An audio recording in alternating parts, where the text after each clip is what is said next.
You can't be 110% in every single direction. Exactly. Well, somebody can. Somebody out there is doing it. But you also have to balance out burnout, because then if you start burnout and it becomes work, then it's just a nightmare. It's hard to push through anything after that. Some people seem to never burn out. I think you just have to really love some certain things to not burn out. I don't know. It's interesting. I don't know, man. I feel like there are some people they're all like pretty tall, if you ask me. You have to be tall. They're tall. They're tall. The tall guys with the really big heads. Yeah. You know what I mean? Yeah. And they're really into stuff, and they wear their button-up shirts 3 buttons down is open, and they're always in the Alps. Yeah, right. Those guys, they seem to the never. Air up there. You Yeah. gotta get the better air. You think we need to get up there? I do. I think we're too low. Get on each other's shoulders. Yeah. We got to figure it out, man. Because those guys never burn out, and they always have they're always in hot tubs. Yeah, right. Mm-hmm. I want to be one of those guys. Are you gonna shave your chest? It seems like a prerequisite. Those guys never have chest hair or stubble. They're bald. Yeah. It's shiny. Yes. It's shellacked. I know. Shellacked That might be cleavage. the first step. Maybe that literally is the first step. You do that, and all of a sudden you grow 2 inches. Yeah. Who And knows? then you're in the Alps. Is that in a hot tub. I'm partial to my chest hair. I know. That's why I asked you. Yeah. I think you have to be willing to go there, Sidney. You're not going to get there without shaving it. Dude, I don't think I'm sentimental about anything in the world but my chest hair. You know what's funny? I feel like I knew that without ever hearing you say that. It was something about how I don't know what's about your character, but I intrinsically knew that there's something about the chest hair. Do you have chest hair? Yeah. Are you partial to it? Not at all. Not even a little bit. Now I like a little bit, but it's just keep it neat and trim. But other than that, it's more of a nuisance I have to keep up with. You you do stuff to your chest hair? Oh yeah. Ah, that's wild. It's just more trim the hedges, just get everything back to a little status quo. You give it a fade. Yeah. I gotta fade in from the pits. That's wild. Yeah. So are you? Because I'm right in the center. I'm thick. Yes. And then it's pretty much the same as it goes out. Yeah. But it's and I don't have too much hair on my stomach. I have no hair on my back. I'm just a chest hair guy. Mine's it's definitely chest heavy, center focused, and then straight down. Okay. So it's like a crate, and I have nothing on my obliques or anything like that. Yeah, I guess that's where I'm bald. Yeah, bald there, and then as I've gotten older, I've started to get a little middle back patch, right between the shoulder blades. It's it's grown in as I've gotten older, but I wouldn't say I definitely don't have a hairy back, but I do have a hairy, a little patch. Yeah, my back looks waxed. That's so funny. It's wild, but my ass is very hairy. I have a hairy butt. Yeah, me too. Yeah. Yeah. All right, so Steve, do you meditate at all? I do. I try to. Okay, because we've been starting the podcast off with a little meditation, and it's just a couple breath meditation. Yeah, absolutely. What kind of meditation do you do? I bounce. So I do traditional meditation sometimes, and then I also try to do visualization meditation. So the visualization I try to do more because I feel like it's more applicable to my career. But I think the mindful meditation is more good for the soul. So I kind of balance between the two. I typically do more visual, but yeah. Is it daily? I mean, to me, it's like stretching where I don't do it every day. I know I should. Okay. And I really try to. It's just I wake up in the morning, the priority, get in the cold shower, get to the gym. By the time I get back, rush in the car. So my mornings are very rushed, and that's when I traditionally like to do it. Yeah. And it's just something that I then get lazy on. So it's something I'm trying to work on to get better with for sure.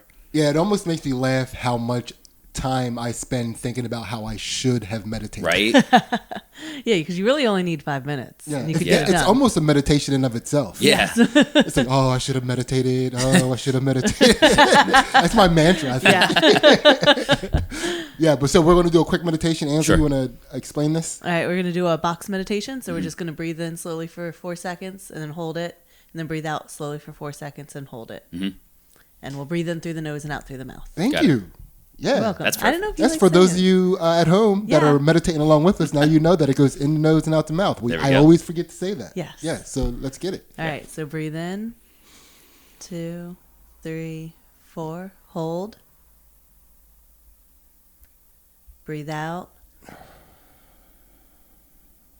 Hold. Breathe in. Hold. Breathe out. Hold. And we're good. Man, it felt good. It is incredible how good meditating feels. Yeah. Or just breathing. You're like, we breathe all the time, but like when you breathe for real, like, oh, that's nice. Well, it's like how much you think about the breathing. Yeah. Yeah, I almost wish that we could get these birds mic'd up for that meditation. That went perfect. That was. Yes. That was beautiful chirping. That was the perfect chirping. Now we're ready to start this podcast. Absolutely. Yes.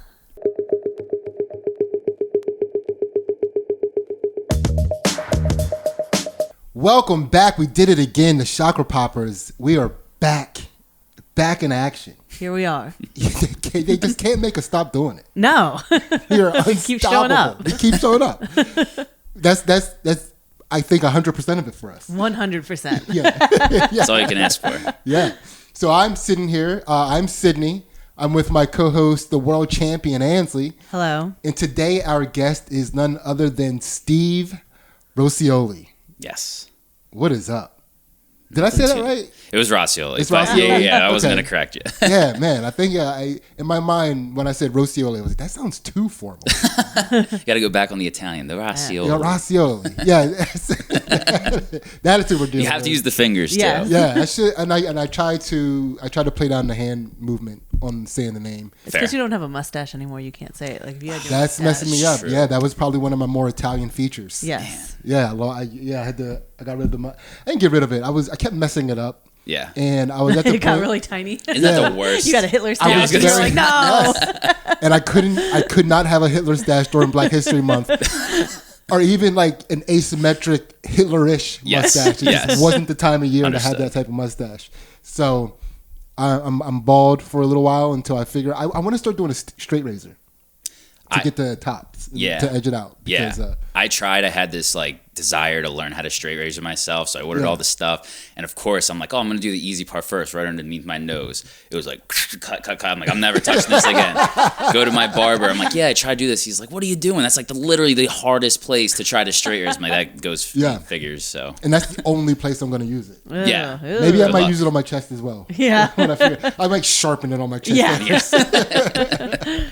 All right. So, Steve, you know what we do on this podcast, absolutely. right? Yep. And for those of you who are coming to us for the first time, the basic premise of this podcast is to prove that anybody can reach enlightenment or a higher consciousness. No matter what your sense of humor is, we can get you there. You don't have to be a robe wearing, soft talking dork. But you could be. You could love also you be too. that, but you're probably a lot closer than we are Yeah. now. Yeah, right? You know, enjoy your sandals. Yes. No, I'm laced. I'm laced tight Yes, he is. right now. You can be laced very tight They're in and still sport reach mode. it. Yeah. I'm always in sport mode, man. So everybody gets the same questions, and those questions are going to be associated with popping open your chakras from the bottom up. Mm-hmm. And of course, we're going to start off with a little icebreaker question. Sure. Ace, take it away. All right. So, Steve, what situation or event did you learn the most information from? I am going to say I'm currently in it, I guess, which would be my business. I started my business while I was in college. I've never had a traditional job, and not having any professional experience going into that was more. I learned more in that process than anything else in my entire life, and I still learn. And I think it's been really good to kind of show how much you can grow while you feel like you're not.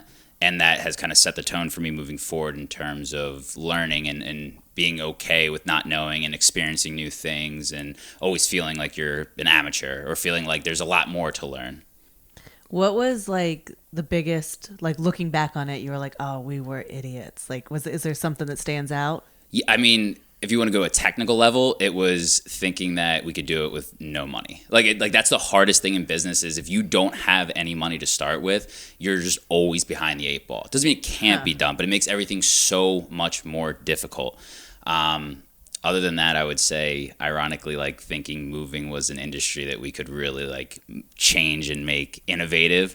It's kind of Like taking this from there and putting it there. Yeah, exactly. We're going to do it differently. A lot of people like to go from point A to point B. We're going to go A, B, C, D, back to B. Yes. So what were your initial innovations that you wanted to bring to the moving industry?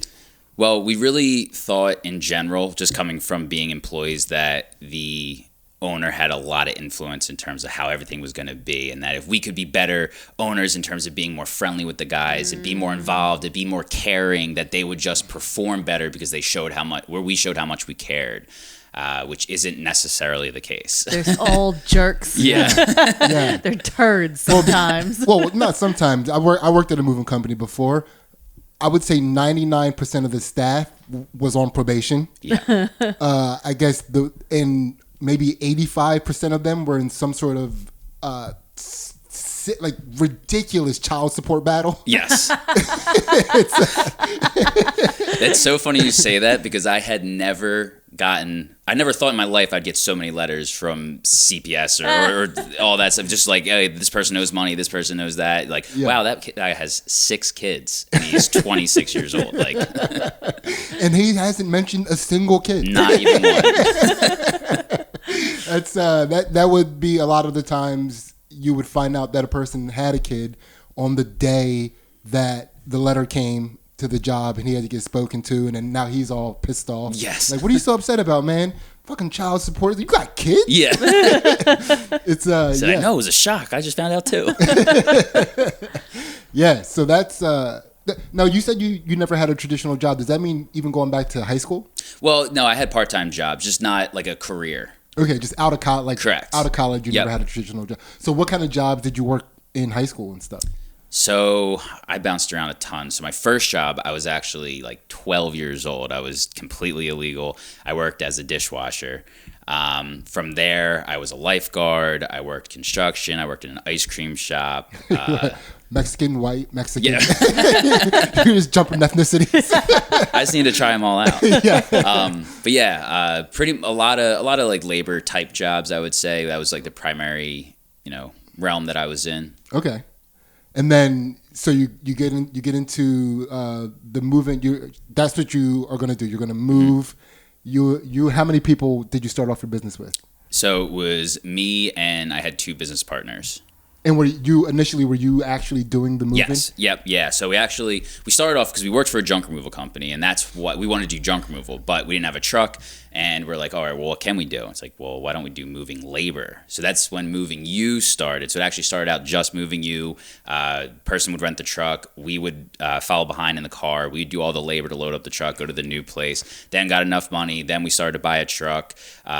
Realized we weren't getting any junk because it wasn't in the name. Moving You and Junk You then came about, and then kind of that's when the story goes. Okay. Yeah. Yeah. So now, do you feel like you're just like every other boss, or do you still feel like you guys could be better? Like, did you go, like, you know what I mean? Yeah. Like, did you fall back and you're just like, it wasn't the boss? Well, he's in a little bit of a niche industry because not every other boss has to hire criminals all the time. No, literally. But that's and to your point about the learning, like, that was one of the big things, is just like, there are certain industries that you kind of have to take it for what it is. Like, you can't treat a mover like you would someone who's a salaried office job that has goals, incentives. Like, they're just trying to get through the day. Like, they don't care about 5 years from now, per se. I can't treat my employees like they have goals. That's a good lesson. So yes, I am a traditional employer now. No. Yeah, no, it was just so to answer your question, we did have to move towards a more traditional boss route. But I think that's actually, what's really important to know, through my experience, is that that's actually the right answer. Like, being too friendly is not the right answer, even if it wasn't in the moving industry. I think there definitely needs to be a level of separation that's healthy in a professional organization. Yeah. Yeah, well, especially, and again, I don't want to keep harping on the types of people that work in the moving industry, but the more friendly you are with those types of people, the less work they're going to try to do. Yeah. They're come on, man. Roscioli. Yeah. Hey, come on. Give me a break in. Yes. Yeah. So, all right. Thank you for sharing that. Sure. Yeah. And now we're going to get into popping open these chakras from the Let's bottom do it. up. Ace, take it away. All right, Steve, we are wait. starting in the I forgot to say. disclaimer time. Yeah, I have to say this. Yes. The root chakra, the first chakra that we pop open, is located in and around the butthole. Are you okay with that? Yes, I consent. There you go. Yeah. That's a boss right there. Yeah. He just filled out a verbal waiver. He knows how it goes. Yes. All right, Steve, how did you learn to overcome fear? So I learned how to overcome fear through experiencing it. And that's, whether it be professional, jiu-jitsu, other aspects of my life. I think the best way to go about it is to just experience it. I also think that there's two types of fear. I think there's calculated fear, or like legitimate fear, and there's irrational fear. So, calculated fear is you see a rabid dog and it's looking at you and it looks like it's hungry. Like, of course you don't go near it. Like that's a calculated fear that you should listen to. But then there's irrational fear, which I think that the majority of people have about any aspect of life. And those are the types of fears you need to hit head on, and that's how you can overcome them, just kind of through immersion therapy. I think that's interesting because, like, when you were saying that, I was thinking, like, so the irrational fear, if you took your analogy and, like, it'd be like, oh, there's a rabid dog around every corner, Yes. right? So, like, Yes. you don't go outside Yes, because exactly. that rabid dog is out there somewhere. But then, like, I think the place people get stuck sometimes is that they, like maybe there is a neighborhood where there's 50% more that the rabid dog lives, so do you stay away from that neighborhood to keep yourself safe, or do you go there because you're like, well, I don't know that it's out there and I can't live in fear, like that? So, like, I think sometimes, I don't know, it just makes me wonder, like, so Sidney doesn't want to go to third world countries because there's more risks in those places, way right? more rabid dogs. Way more Stray rabid dogs. Yes. Yeah, but, like, then if you, like, that's not an irrational fear, but it's also limits what you're doing. So I just wonder, like, your point of view on, Dude, like, America is the land of opportunity. What are you talking about? I am not limited in what I'm doing. I think I would be way more limited if I was in a third world country, to be perfectly honest with you. You're never going to see the blue water, though, Sidney. Like, the clear blue water. It's not in America. You got to go To the internet. Thank you, Steve. Thank you. No, but to answer your question, I think it really depends on what you want. Like, if it's that important to go to the third world country to see the water, If your lady really wants to go to Jamaica. then I think that you have to weigh that in. Well, that is actually a superstition that I have. You never take a lady to Jamaica. Pacific Bahamas? Yeah, Did I pick I was the going wrong to say, one? just pick a different tropical island. Yeah, you can't take your lady to the Bahamas or Jamaica. Because She she doesn't come back? Not with you. Although, Yeah, it brings back a Jamaican. That's not, you don't, that's like taking sand to the beach, I think. Right? You don't take sand to the beach, you don't take your lady to Jamaica. rational I'll find fear. the right Yeah, island. I think it's a very calculated fear. Yes. We'll figure it out. Wait, what's the island that people store all their money in? The Cayman Islands? Yes. Yeah, we can't go there either. We don't have money. What are you talking about? We'll go somewhere. We'll find somewhere in America that has blue water. It's probably going to be a lake. Yes. Okay. We'll find a good, clear lake to go to. Okay. And so, Steve, with that, can you remember a time in your life when you were the most scared?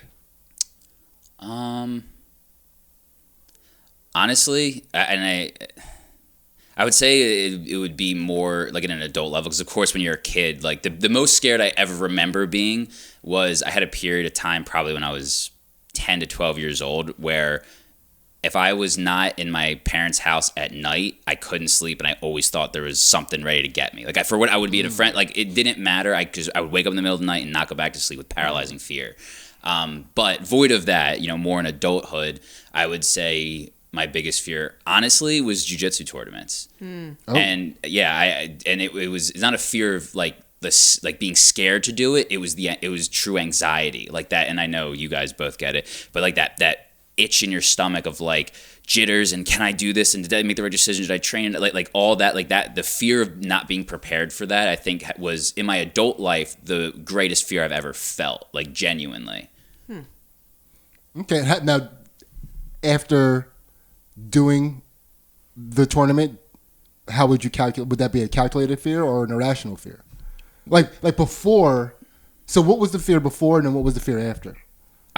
So that's a prime example of irrational fear. Yeah. Because at the end, like every single time you do it, whether you win or lose, if you have a little injury, you weren't really scared of it. It was the jumping into the water, right? Yeah. That's what I was scared of. Is just like the opening of yourself. And you know, if you lose, how much you weigh that against. But even when I did lose in tournaments, I would leave. There wouldn't be any fear. It was just the fear of exposing yourself in that light, if that makes sense. Yeah. Yeah, I mean, Ansley probably understands that I'm still undefeated in jiu-jitsu tournaments. I mean, I haven't competed that much, to be perfectly honest with you. Full disclosure. Yeah. I haven't competed as much as probably either one of you, maybe. I just happen to be undefeated.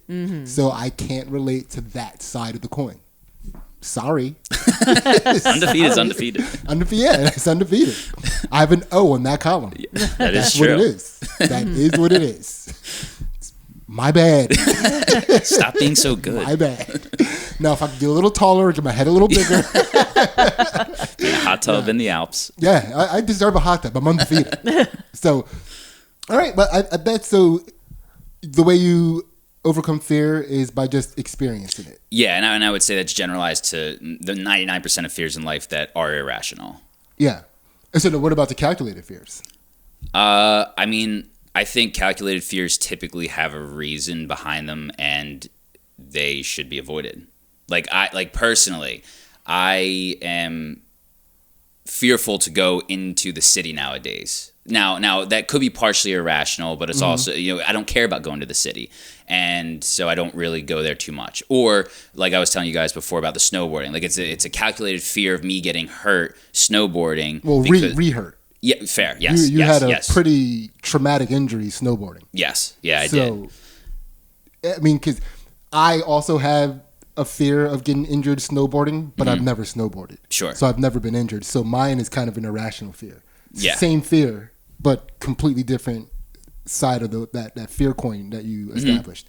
But I'm sorry, so keep going. Yeah, well, needless to say, so as you mentioned, I did have a pretty traumatic shoulder injury last year, and I went back out this year, and it's interesting though, because it wasn't so much of just a fear of falling. It was just like I was noticing all the areas to which it could happen again that were out of my control. And I think that piece of it not being in my control is what made me most fearful, because I can't stop it from happening. If some jackass behind me is going too quick, loses control and hits into me and I fall, I'm screwed. And like that was the fearness where it then took from my enjoyment of the actual activity, and now I'm to the point now where it's like, do I even really want to do it? And it's like not really. So it's almost like a cost-benefit analysis. So that injury turned you into one of those old men complaining that people are going too fast. Slow down, you young punk. Absolutely. No, literally, yes, yeah. And it was 100%. And I unfortunately get that more now, so I can't be as mad when it happens. Yeah. You get that the world is moving too fast. Yes. Everybody needs to just slow down a little bit. And it's these damn kids on the skateboard. All right. Well, thank you for sharing. Sure. We'll consider that a chakra popped. Yes. Yeah, you overcome fear by experiencing in it and avoiding the city at all costs. Yes. Chakra pop. Ace, take it away. All right, we are to the pelvis chakra. This is a little segment we like to call My Bad, so it's opportunity for you to apologize to a person, place, or thing in order to set your karma back to neutral. Hey, what's going on? We just got done doing Steve's Patreon episode, and it was an absolute blast. And I don't know if I told you this yet, but Steve, he isn't a comedian. I know you're having a bunch of fun with him. He's an entrepreneur. This guy is a businessman, and he took time out of his busy schedule of doing nothing to come and do this podcast. $1 gets you all of our exclusive content, where you can see not only the counter to this podcast you're watching right now, which we call Chakra Poppers After Dark, but we also do some fight commentary and analysis on Ansley's jiu-jitsu matches. I'm mumbling today. Yes. It gets fixed on the Patreon, I promise. And you can also check out Steve's business podcast, which is called Perfect Match Franchises Podcast. Go learn about franchises. Yes. Steve, did you have a good time? I had a fantastic time. This was awesome. Thank you so much, man. Thank you for having me. Very happy to have you. What did you think? I think that if you come into this and you're very comfortable with yourself, this is easy. There you go. Yep. It was very easy. Very easy. Yes. And now we're going to get back to this episode and find out who or what Steve has to apologize to. Perfect. And it's funny that we talked about the learning experience first, because I wasn't expecting that question, and it happened to tie into this one. When I was going through that management transition, so I had an employee, his name was Hassan, And he was a college kid. He was a good guy. And my first exposure to him was when we had a really good culture. Like, I was way more involved in the business. We weren't that big. And I did have a really good grasp on the culture. People were good. Everyone enjoyed their time. He was a part of that. He went back to school. I grew the business, or me and my business partner grew the business to a point to where we realized we couldn't be as friendly because we weren't as involved. And we had to become legitimately more managers. And needless to say, there was a lot of bullshit we just really couldn't tolerate. So we started to get much more harsh with how we dealt with things. So needless to say, he comes back a few months later. Things have changed a lot. I'm stressed out of my mind. We just had multiple trucks hit bridges. I'm worried about going out of business. I'm dealing with people straight up being insubordinate for the first time in my life, just literally telling me to fuck off. And I was like, whoa, like, this is such a culture shock to me that I have to deal with this. Mm-hmm. I had to become a worse version of myself to be a good manager. Needless to say, it was just one of those days. I guess he was with the wrong person. They said they weren't going to do a job, and I lost it. I fired both of them. I was hot. And then I remember he had asked to come back in to kind of have a exit interview to a degree, because he didn't really understand it. And again, we were more friendly than we were boss-employee relationship when he was there prior. So he felt like he deserved that, which I'll give him credit, he probably did. Well, he probably felt that, he'll talk to me. Yeah. Friendly. Roscioli. Yeah, he was just having a bad day. He was probably giving the benefit of the doubt. And needless to say, he came in, and it's one of the few times in my life I ever felt not composed in a conversation, specifically in a debate. Because I love the debate. I love, spitting facts. But this was the first time I went pure emotion, and I was just mad. And I didn't want to tell him the truth about how stressed I was, or about, how it wasn't necessarily that he did something wrong. It was more just he did something wrong in a different system. Mm-hmm. And needless to say, I just did not handle it well. And it always has left a bad taste in my mouth. And I always look back and go damn, I really did not handle that situation well. Even if he deserved to be fired, I did not handle the situation well. Mm. So your apology is to him? Absolutely, yeah. Would you like to use his name, apologize, do it formally? He did use his name. Yeah. But also, I want to be very clear about this apology. He deserved to be fired. Yeah. Yes. There's no debate with that. that is not the issue. That's not the apology at all. No. It's he's almost getting refired in the apology, which is hilarious to me. But do you want to make your specific apology? Yeah, Hassan, I really apologize how I handled that situation, and it was definitely not professional, which is one of the things that I try to hold myself to. So I definitely apologize for that. But you're still fired. You're still fired. Even more fired now. Yes. Were you when trucks you said trucks hit bridges. This just keeps happening and you're it just is one of those things? Yeah. So, I mean, in the moving industry, and can I just say this? Trucks don't hit bridges. People hit bridges. Yeah. No, you're absolutely right. You're absolutely right. In the moving industry, it's kind of a normal thing. Yeah. You kind of just bake it into the P&L that you just replace a couple roofs each year, but we had no idea of that when we were experiencing it. So it was every phone call you were like, "What? Another one?" Yeah, we had 2 in a week, and it was 2 brand new trucks. It was nuts. Yeah. That's pretty wild. Yeah. Yeah, but that was a good apology. Yeah. And very well explained. And I think you explained it in a way that established that, again, he was appropriately fired. It just maybe a little too saucy. Yes. Yeah. It was definitely saucy. Yeah. All right. That's a chakra pop. Yes. Ace, take it away. All right. We are to the gut chakra. So, Steve, how do you move past disappointment, either in yourself or in loved ones?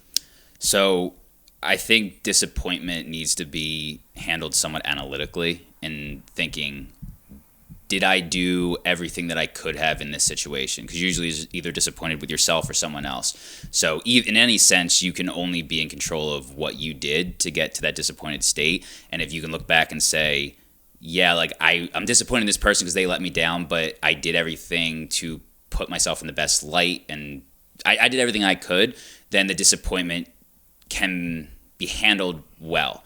But if you look back and you say, okay, I'm disappointed in this person and I should have done this and I should have done that, well, then you have to really dig a little bit deeper in a learning aspect and say, what would I have done differently? And then what will I do differently in the future to not be disappointed again? I think disappointment is kind of like a checkpoint of how'd you do? It's like a little self-evaluation. Yeah. I think like you were saying, I think it's a lot easier to be disappointed in a person than to be disappointed in us. Absolutely. Because when you allow yourself to, and then you realize that, oh yeah, I'm dependent on a person for things that I should have never been dependent on that person for in the first place. So I kind of put myself in a position to be disappointed in not just him, but myself as well. Yeah. I mean, her, him. Yeah. I don't want to be sexist with disappointment. Most of my disappointment is in women anyway. So, I mean, that was pretty thoroughly explained. Do you have any questions with that? No, it was pretty clear cut. Yeah. So we're going to jump to, in this section, I always like to ask this question. So do you have, whether it was some sort of performance art or some sort of sport in your life, a disappointment that still lingers in your mind to this day? Yeah, I mean, I'm going to go back to the jiu-jitsu aspect. There was one tournament that I did. It was my first blue belt tournament. And I had similarly to you, I was undefeated in white belt, so I was feeling really good about myself. Yeah. And it was my first blue belt tournament. I was a little in over my head with the skill level, and I remember it was like the first match I lost pretty bad, but I was like, whatever, it's the first one. Second one, same thing. I'm like, fuck. Third one, I'm like, I can't do this anymore. So I ended up, I faked an injury, quit the tournament. I was so frustrated and disappointed in myself that I just quit the tournament. I look back and it was just stupid. Should not have done that. Wait, was I coaching you for that? Probably. Remember my buddy Christian? No, you were doing Christian. Remember he came down from New York? Okay, yeah. It was that tournament. But I was there. Yeah, you were there. You were cornering him. At the time that you quit? Yeah, because I think I had Tim for the first round, and then like he had to go run, so I was basically uncornered, and then I was just like, I'm done with this tournament. How many more matches did you have? I think I had finished gi. So he had no gi. I remember this day. I do remember this day. So what?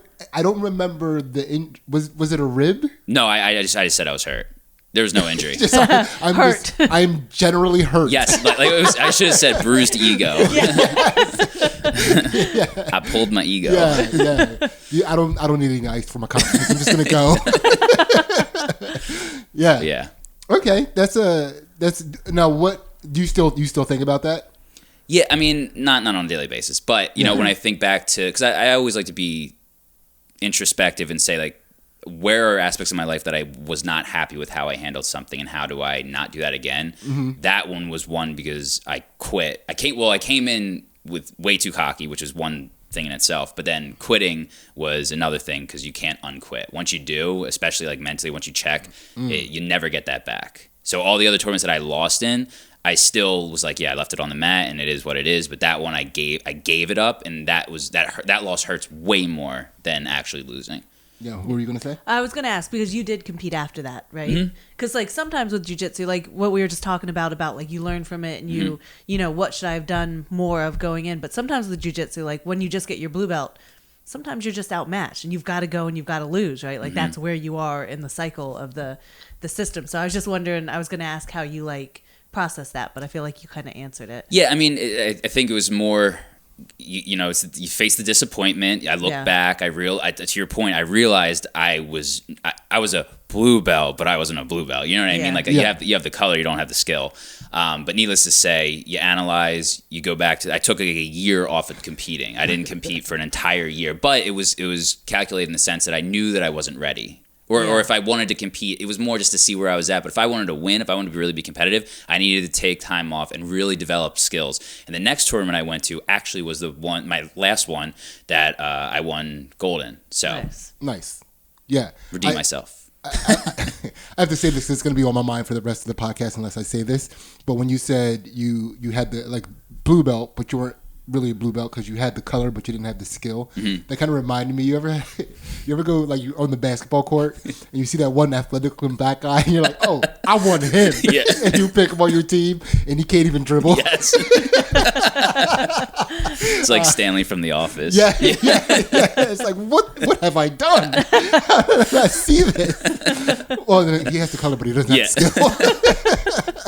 skill. Oh man. All right, so you were, I mean, part of that story I like because you were humbled. You went in there extra confident and you were humbled. And just to explain for people who aren't that familiar with jiu-jitsu and the belt system, when you go from white belt to blue belt, so when you're competing in a white belt tournament, you're dealing with people who are white belts or either about to be blue belts. So when you are competing in a white belt tournament, and Steve was somebody who was about to get his blue belt anyway when you were competing, you were a very talented white belt, but when you're competing in blue belt, you're dealing with people who are just blue belts or people who are like a day from being a purple belt. And the gap between blue belt and purple belt is way more significant than the gap between white belt and blue belt. It is astronomically different. Mm-hmm. And so in that tournament, as a cocky blue belt, you were dealing with some people that were, their belts were almost purple. Yeah, they had their blue belt for longer than I had been doing jiu-jitsu. Yeah. Which makes a huge difference. Yes. Yeah. Ask Steve, he quit. They beat him out of it. He made him go home. I almost didn't put the blue belt back. I was going to put the white belt back on the next day I went to class. You guys lied to me. All right. Well, thank you for sharing that, man. Yeah. Appreciate that. Yeah. And we will consider that a pelvis chakra popped. Or no, that's the gut chakra popped. I apologize. Yes. Gut chakra definitely popped. Yeah. Ace, Cool. take it away. All right, we're to the heart chakra. So, Steve, what have you learned from grief? I think that grief is absolutely a necessity in life. It's a way for us to deal with hardships and things that we weren't ready to have to deal with. And I also think that grief serves a purpose before it becomes a hindrance to your healing. Like, it's the first step of healing, but it doesn't. You have to keep it in its box. Like, you have to experience it, let it run its course, and know when it's time to start to genuinely heal and kind of tuck it away. Okay. How now? Without explain this to the level that you're comfortable explaining it to. But what experience have you had where you learned that from or got to apply that to? Sure. So, I guess like my first real relationship when I was in early college, I was super infatuated, like super lusty. And, it's like the first love's the sweetest, the first cut's the deepest. Mm-hmm. That I had that experience, but I let the grief, and it was traumatic in the moment, but I didn't allow that grief to ever be tucked away, or not ever, but I let it out of the box for way too long to where it almost became like obsessive to just be upset about it. And then a heartbroken dude, huh? Yeah. And it was like, I then you start to make excuses for why you can't do this, or, you just you feel bad about yourself, and yes, it sucked. You go through it, but at some point you have to pull yourself up by your bootstraps and start to say, okay, well, that's now gone. How do I move forward in a productive way? And it took me way too long to get to that point. And it's not like so much time, years, but it was, probably 6 months to almost a year where I would say I quote unquote wasted emotionally because I was hung up on something that I should have dealt with, put it in its box, and moved forward with. Okay. So what did heartbreak look like for you? I guess like he didn't shave his chest hair. He just let it go unruly. Yeah, just let it grow. His chest hair was wearing a robe. Yes. Like just his chest hair. That's when it started to really grow in. Yeah, I mean, I guess just like traditional signs of depression, like, you have a dim view, you stop going to the gym, you picked up weight? Oh yeah. Yeah, for sure. Were you eating unhealthy, and like what type of comfort foods were you turning to? Pizza and beer. Yeah, it was that. I'm still a guy. Yeah, it was like that perfect time in college where like you had so much access to Pizza alcohol. and beer. Yeah, exactly. Yes. That was just an easy outlet. Yeah. But yeah. Okay. Did you listen to were you like a sad music guy? Were you? Oh yeah. Yeah. Yes. Is it just a genre, or was there a song that you were? This is definitely so. Actually, no. So in that situation, it was just Drake on repeat. Like Marvin's Room. Marvin's Room is probably the song. Okay. Yeah. Drake. Just on repeat. That's wow. That's wild. Because Drake, he is a little bit of an R&B rapper. Yeah. Well, especially where he started. Yeah. Yeah. Yeah. It's wild to think that was an outlet, like a musical outlet, to deal with heartbreak. Yeah. You seem, I hope this, I hope this insult doesn't seem like an insult. No, like you seem like a very calculated person. Yeah. And so like typically. when you say put grief in a box and stuff, like I don't 100% relate to the way that you approach like emotions and stuff that way.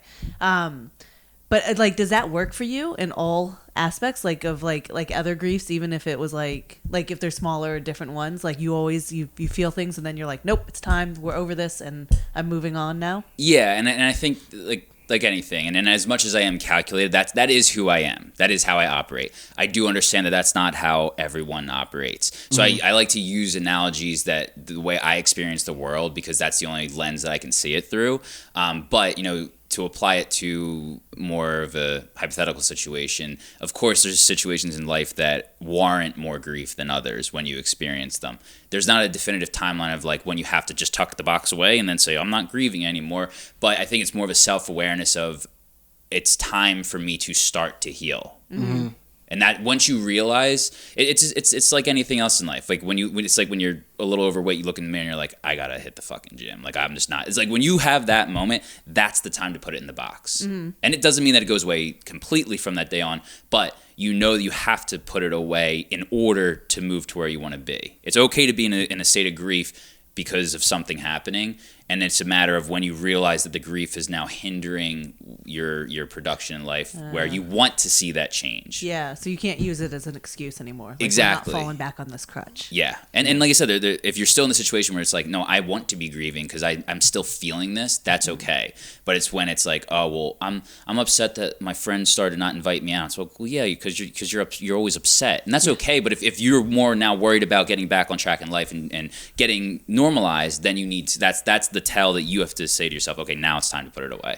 It's funny because at first when you were saying that, it made me feel like maybe you're a little bit more like straight, like I don't know, cold about emotions. But like on the other hand, I think maybe it's not true. Like maybe you feel the grief, like you're feeling your emotions even more.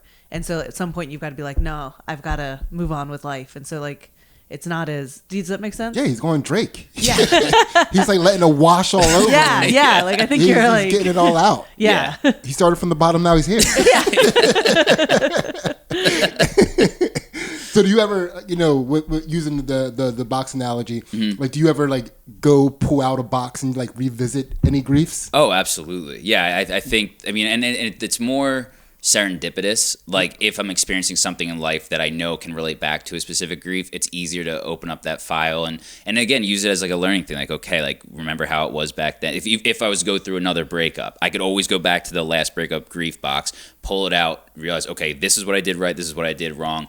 Now I'm going to apply that knowledge to this situation and kind of move accordingly. So I think it for me, I like to use those. Take out the box, almost like looking at a photo album. Like you want to remember the times, but you don't necessarily want to like dive back into it. You know what I mean? Yeah. Mm-hmm. Yeah. And again, thank you for sharing that. Of course. Yeah. That's a chakra pop. That is a heart chakra pop. Yes. And well explained. Thank you for that. Yes. Despite my wife being so rude to you. You heartless Steve, if you animal. go on a trip, do you have to have do you have an itinerary?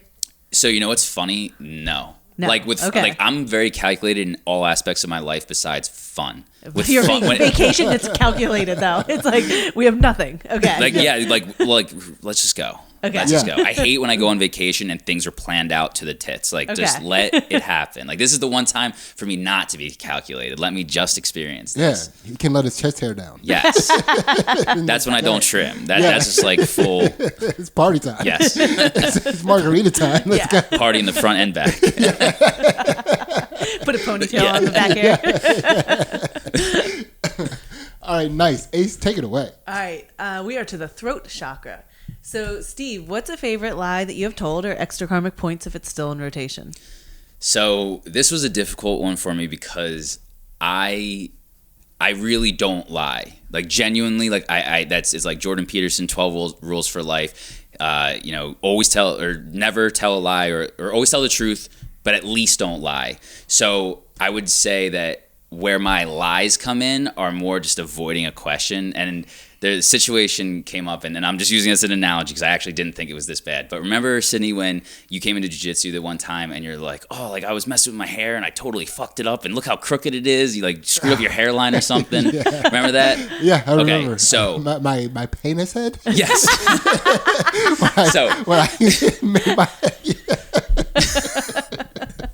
dear God, Steve. So, well, full disclaimer, I genuinely did not think it was that bad. Like it didn't register me. But if it really was that bad in that situation, if you would come to me and be like, man, like, isn't this terrible? Doesn't look horrible? I'd be like, this is it. You know what's? It's the perfect haircut for your stand-up. This is going to be so good for you. Because so I would like dance around a question. Like that's how I lie in life. Like I don't lie, but I'm not going. I'll dance around and tell you a different truth, if that makes sense. Yeah.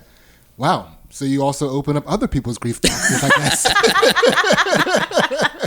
Thank you for that. You aren't aware how many chakras are going to get popped today. You got a Drake song you recommend for that?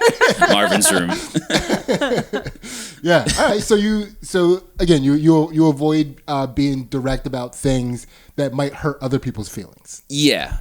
Or if I just don't feel like answering the question, like if it's not something I really want to get into, I'll dance a little bit. Yeah. But I do try to honestly never lie. That it's a hard. I don't want to be associated with your hair, dude. That's your business. I want none of that. Yeah. All right, man. That's We brought up Sidney's penis head. my penis head. My penis. Yeah. That was quite a time. Yeah. Quite a time to be alive. See how I just danced around instead of having to lie in that situation. Yeah. I appreciate that. Yeah. Do you have any follow-ups for this? No. Yeah. Well, can you other than my penis head, do you have any examples that come to your mind that you've used that technique? Yeah, I mean, I guess there could be a circumstance, just say like, you know. It's another hypothetical. Yeah. Just, I'm not saying this is real. Another hypothetical real situation. That wasn't hypothetical. That was a real situation, by the way. And I'm just, this is just a hypothetical situation. Remember you had that terrible haircut? All right, what's this other hypothetical situation? So, like, I guess if someone's been really working out good and then they have been they're really excited about the fact they've been working out a lot, but I'm not seeing that much of a change. Instead of being like, yeah, no, you look exactly the same, it'd be like, yeah, I know you've been killing it. I've seen your workouts. Keep up the good work. Okay. You know what I mean? So I'm not gonna, if I don't know, because I don't want to lie and be like, yeah, no, you look exactly the same, because like that's terrible. Yeah, somebody in Steve's life is listening to this on their iPhone, their headphone right now in the gym. Like, that's me. That's what he said to me. Yeah. All right. That's a chakra pop. Yeah. Thank you for sharing. Sure. Now we know. Next time we're talking to Steve. Yeah, that's. If you hear me not answer your question directly, you know I'm lying. Okay. Point taken. Yes. Yeah. Chakra pop. That is a throat chakra pop wide open. Yes. Ace, take it away. All right, we are to the third eye chakra, so out of the physical into the metaphysical. So, Steve, what are two things that you used to think were separate, but as you've gotten older, you've learned that it's really the same? So, personally, I feel as though being a quote-unquote realist and being negative, I thought were different, but I think now they are almost exactly the same thing. It's like putting lipstick on a pig. Mm-hmm. And I think you could be realistic without being negative, but like it teeters more that way than not. So, what do you mean by that? So, okay, here's an example somewhat recently that I've developed personally with. I've always had a really hard time imagining the future in a creative, positive way because my dad raised me to be very pragmatic and very realistic. So everything was like, by the book, you do this, you get here, da-da-da-da-da-da. Well, in, the business world and entrepreneurially speaking, it's hard to ever think like that because you have to be able to think creatively because there is no, proven path. You are pioneering. So to have a lack of ability to think about the future and get stuck in the realism, because if you're trying to build a business that doesn't exist, the realistic thing is it's going to fail. Mm-hmm. But you can't think realistically if you want to achieve something like that. You have to be able to think positively. So the realism and the negativity are more closely related than not. Because me going into it saying, like if I started my business and said day one, it's going to fail, that's me being negative. Me going in day one and say, it's probably not going to work because that's what's, statistically speaking, like that's what's going to happen. That's the same thing as being negative. You're just you're painting it in a different light. So I think that realism and negativity are more closely related. I used to think they were opposite. I used to think there was optimists, there was pessimists, and there was realists. And now I think it's more just optimism and pessimism are more polarized, and the realism falls on that side of the spectrum. Okay, so how is that applied in life? Because the angle that you're coming at it from is that realism and being negative are more closely linked than you thought before. Sure. So does that mean now you are just accepting the negative aspect of realism, or that you're just not being realistic anymore? Like, are you deferring to a more positive way to look at things? Yeah, I think it's more the latter. Like so I'll give an example. So me and my business partner, Dylan. Dylan has always been the optimist. I've always been the realist. We've had a great balance together because he lives in optimism land. I think he's a fucking nut, and then he comes back with this strategy. I'm like, oh well, I'll just do it. Maybe it'll work, maybe it won't. And then he had pulled me along a lot of the way, and I realized that because he was the optimistic side of that. If it would have just been me, we would have never gotten to where we were today. But now I'm less dependent on him because now I am able to pocket away the realism because I can say, well, what if this was the case? What if we were to do this? What if this was, this fell into place? And it has opened up me personally to grow, and I feel like I've become, in a professional sense, much more successful over the past 6 months than I had the past 6 years on the one thing changing of, instead of focusing on what's realistic, trying to think about a more optimistic view of the future. Okay. I keep trying to imagine what your dad would say if you came home with like a vision board and you're like, Dad, here's my vision board about my future. Just knock it off the tape, yeah. But no, but he's a good dad. He was a great dad. Vision board out of my house. Yes. Now. Yes. But yeah, no. I mean, he was just traditional. Go to school, go to med school, get a good job. And then there's nothing wrong with that. What did he do for a living? So he was always in construction, but he had, because I have an older half sister, he had her at 18. So his whole life, and it's something that I never really valued when I was a kid because it doesn't hit as hard. And now being 31 and thinking, holy shit, if I would have had an 11-year-old, or my life would be completely different. I would have a completely different view, a way more realistic, protective view, and that's the way he was. So I understand him so much more now as an adult than I did when I was a kid. So yeah. The last time he revisited that was at 29. Yes. Put that box away for another 3 years. Yeah, that's why. So because I first of all, I completely understand what you're saying, and because I think Ansley and I are both very positive for the most part, pretty optimistic. But I think in a lot of ways I would be considered more of the realist. Only with the definition that you gave, because I do take into consideration the negative aspects of a thing. But I don't really feel like the negative aspects can beat me, if that makes any sense. So, yeah. Ansley a lot of times would like to not even address the negative potential for things. But for me, it's like, no, let's address them. Let's rack up these wins against them, and I don't even know the point that I'm trying to make by saying that, but I'm just putting it out there. No, and I get your point, and I to that point, I am still like that. I still, but I think that it's a 2-stage process. Instead of thinking about what the potential losses are first, you have to think the potential win first. So now my process is more, okay, what if this was to happen, and now let's see the potential of how much it can grow.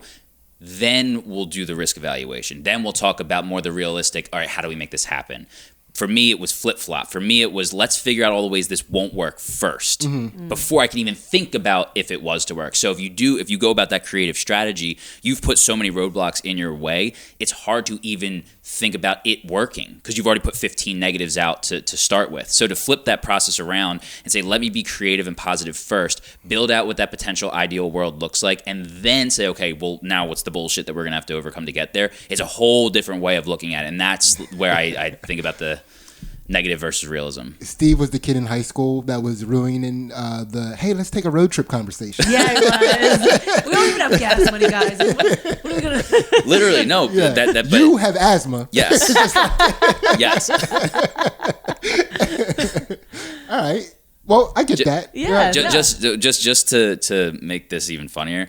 So I was the kid literally in college when we were in our freshman dorms. A couple of my roommates wanted to smoke weed, and I was so paranoid that I convinced them that they put THC detectors in the shower stalls so they could detect when kids were smoking inside the shower.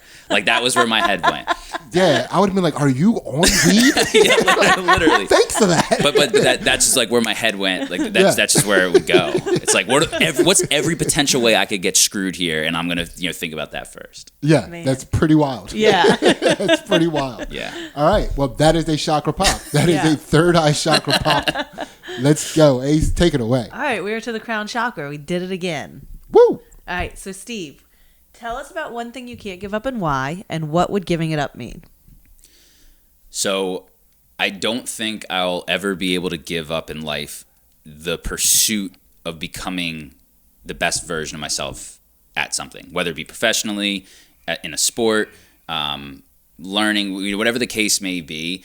The drive to always become better, I don't think I'll ever be able to give up. And giving that up, I feel like I would equate that to settling or being lazy to a degree. Because once you, in my opinion, or just looking inward at myself, if I was to stop that, then like where's your drive to do things sort of go? You know what I mean? And then it changes over time. If I was to have kids, the drive could be to become the best parent, or to see that help them become the best version of themselves. But the push to be the best thing I can be is something I don't think I could ever give up. Yeah, that gives you like purpose in life. Exactly. Like, why? What are we doing otherwise? Like, exactly. What is all this hard stuff for? Mm-hmm. Yeah. What are your hobbies? So, I mean, I'm not saying it's not anymore, but jiu-jitsu was a huge one. I've now translated that energy in a physical sense into golf. Okay. So now I've become utterly obsessed with that.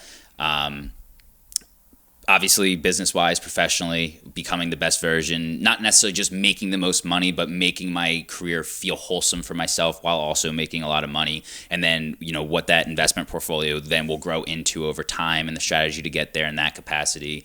In a relationship. It's a hobby. Yeah. Well, no, but it is. It's not. For me, it's not work. I know it's cliche, but I genuinely do love it. Other hobbies. I like to be educated. Like, I like to learn about things, whether it be like a news of the day or history event or something. Like, if I get interested in something, I like to learn about it. So that's another hobby that I would say I have. Okay, so what's your current educational interest? So I'm really trying to understand the political climate. And it's a tough one to take on because like it gets you so energized, but I'm really trying to understand not just the political climate, but like deeper than that, like how fucked is the system? Mm-hmm. But like it's not just a red and blue thing. It's just like the whole system's all messed up, and like how deep does this go? So how far back are you going historically to understand where we are now?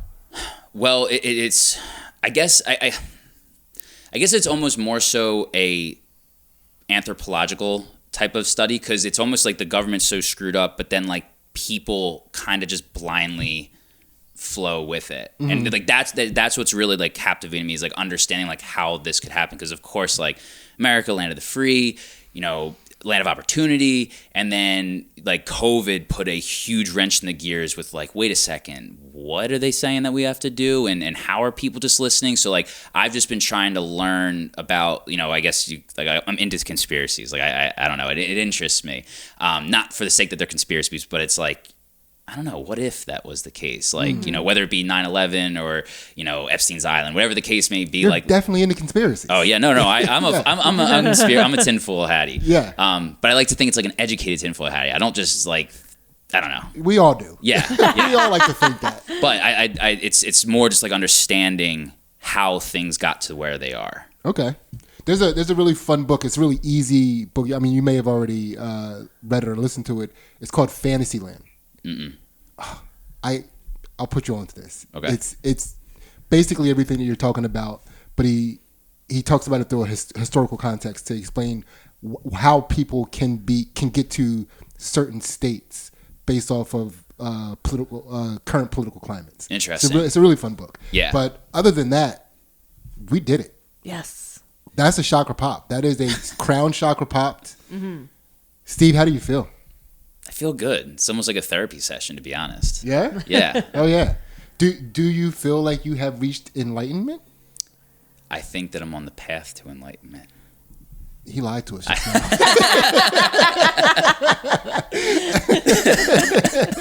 Yes. That is actually a fact.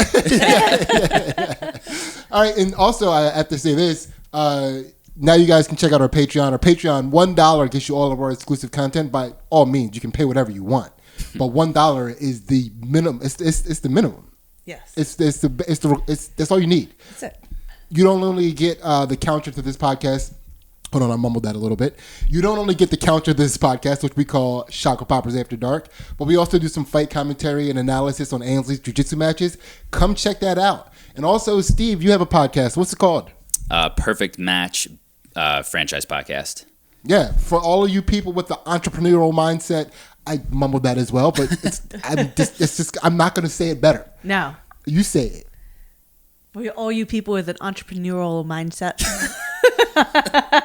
How about you say it? For all the people with an entrepreneurial mindset. That's how you say that word. Yeah. You almost have to be one. Yeah, Yes. yeah, that's the problem. It takes one to say one. Yeah. You just have to see the word for long enough and over, Yeah. So check that out if you have any interest in that word. And and we're gonna. Did you have anything else you wanted to let the people know about? No, I mean, I just thank you guys for being on. This was great. Yeah. So hop on over to the Patreon and we're going to pop open Steve's Dark Chakras. $1. All of our content. If not, thank you guys for listening. We love you and we are out. See ya.